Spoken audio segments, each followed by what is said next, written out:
Et Dieu dit à Noé de lui fabriquer l'arche. Noé a écouté la voix. Et Noé obéit. La Bible dit Noé se conforma à tous les ordres de Dieu, tout ce que Dieu lui avait ordonné. La question est de savoir, aujourd'hui, nous qui disons que nous sommes des chrétiens, nous qui disons que nous sommes les enfants de Dieu, est-ce que nous sommes soumis à ce Dieu-là? Est-ce que nous écoutons la voix de ce Dieu-là? Est-ce que nous obéissons à la voix de ce Dieu-là? C'est là la question. Noé marchait avec Dieu. Noé obéit à Dieu. Noé observa les commandements de l'Éternel. Et il fut agréable à Dieu. Après Noé, nous voyons aussi Abraham.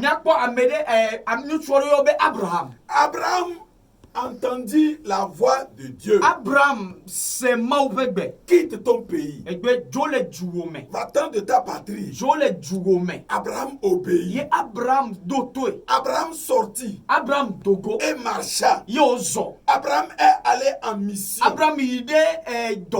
Et Dieu était avec lui. Puisque Dieu est avec Abraham, Abraham est vainqueur. Être du côté des vainqueurs. Celui qui est du côté des vainqueurs. La Bible dit dans Psaume, il dit avec Dieu, nous ferons des exploits. Nous ferons des exploits. Nous avons vu des gens qui étaient des Moabites. Ils étaient des Moabites. Si nous prenons l'exemple de Ruth, Ruth était née dans une famille idolâtre. Ses parents adoraient les faux dieux. Ses parents observaient des rites démoniaques. Mais Ruth observa la vie de sa belle-mère qui s'appelle Naomi. Elle voyait comment Naomi priait. Comment Naomi était soumise à Dieu. Et Ruth décida de quitter ces dieux de Moab, les cérémonies de Moab, les rites de Moab. Elle dit, je choisis d'adorer le Dieu de ma belle-mère. Je choisis volontairement, je choisis de quitter les idoles de Moab, de quitter les fétiches de Moab, de quitter les cérémonies de Moab. Et elle dit à sa belle-mère, ton Dieu sera mon Dieu, ton peuple sera mon peuple.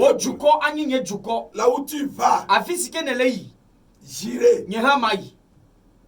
Mes chers frères et sœurs non chrétiens, ceux-là qui n'ont pas encore donné leur vie à Jésus, notre patriarche qui s'appelait Rahab, malgré ses péchés, malgré qu'elle était adultère, mais elle a observé, elle a regardé, elle a entendu, elle a appris que les Hébreux là, les espions là, les enfants de Dieu là, Dieu est avec eux, Dieu marche avec eux. Elle a appris les miracles depuis l'Égypte. Comment Dieu a opéré le miracle devant la mer Rouge. Et elle a décidé de changer de camp.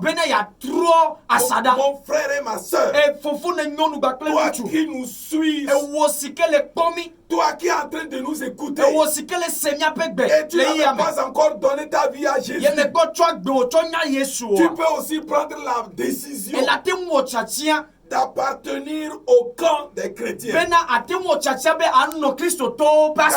d'appartenir à Christ, le vainqueur des nations, celui-là qui a vaincu la mort, il a vaincu le péché, il a vaincu le diable. Tu dois le suivre parce que Rahab savait que Dieu allait détruire la ville de Jéricho. Est-ce qu'aujourd'hui nos frères, nos amis, nos oncles, est-ce qu'ils savent que ce monde sera détruit un jour? Ce monde-là sera détruit un jour. La Bible dit, car Dieu a réservé un jour où il jugera ce monde par l'homme qu'il a choisi. Jésus-Christ, le vrai juge, le juste juge. Il était venu comme sauveur. Il reviendra comme juge. Tous ceux qui refusent de l'accepter, de suivre Christ, périront. C'est pourquoi j'invite mes frères, j'invite mes sœurs à donner leur vie à ce Jésus-Christ. Si Ruth aussi a choisi de quitter les idoles, de quitter les cérémonies et d'appartenir à un Dieu vainqueur, toi aussi tu peux le faire. Tu peux le faire. C'est très important. Mes frères et mes sœurs, être du côté des vainqueurs. J'ai loué le roi David. Le roi David était du côté de Samuel. Quand Saül poursuivait David, David cherchait où est Samuel? Parce que quand il a suivi Samuel, il a vu l'onction de Dieu sur Samuel. Il a vu que Samuel est du côté des vainqueurs. Il est allé à Rama, où il y avait une prière. L'homme de Dieu priait. Et David fut protégé. Ses ennemis n'ont pas pu le vaincre. Venez à Jésus. Il y a le camp des vainqueurs.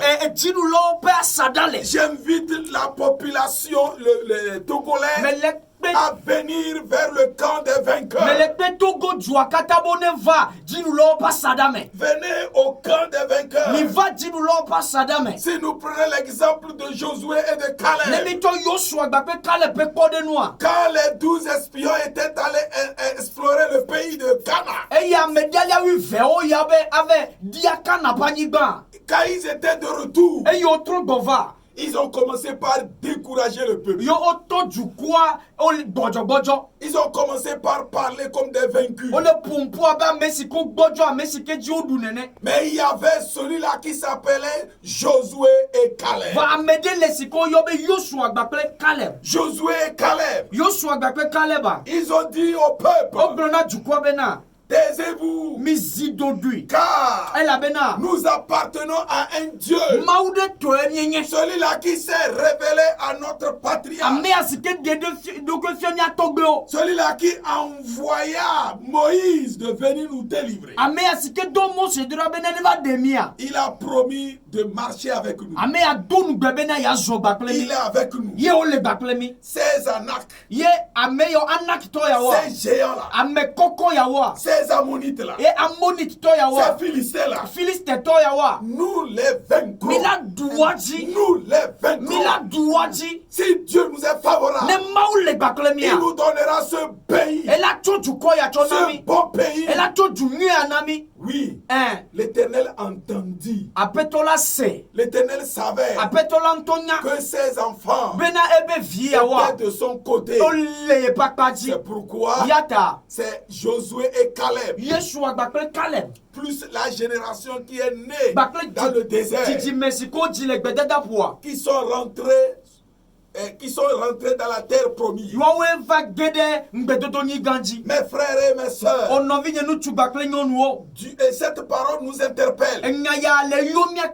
D'abord, cette parole s'adresse à nous. Nous qui disons que nous sommes des hommes de Dieu.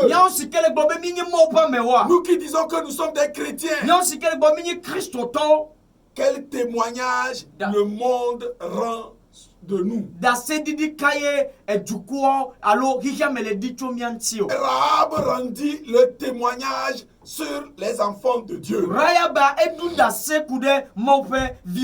Que disent les païens de nous? Que disent les charlatans, tous ceux qui n'adorent pas le vrai Dieu? Que disent-ils de nous?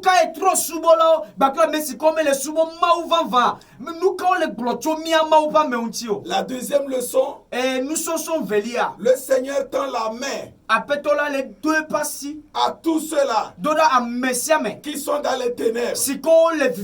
Ceux-là qui pensent c'est fini pour eux.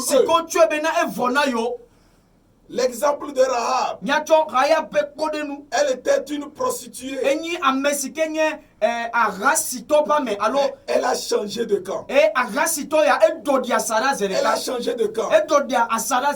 Nous avons vu l'exemple de Ruth qui adorait les idoles. Elle a observé la vie de sa belle-mère.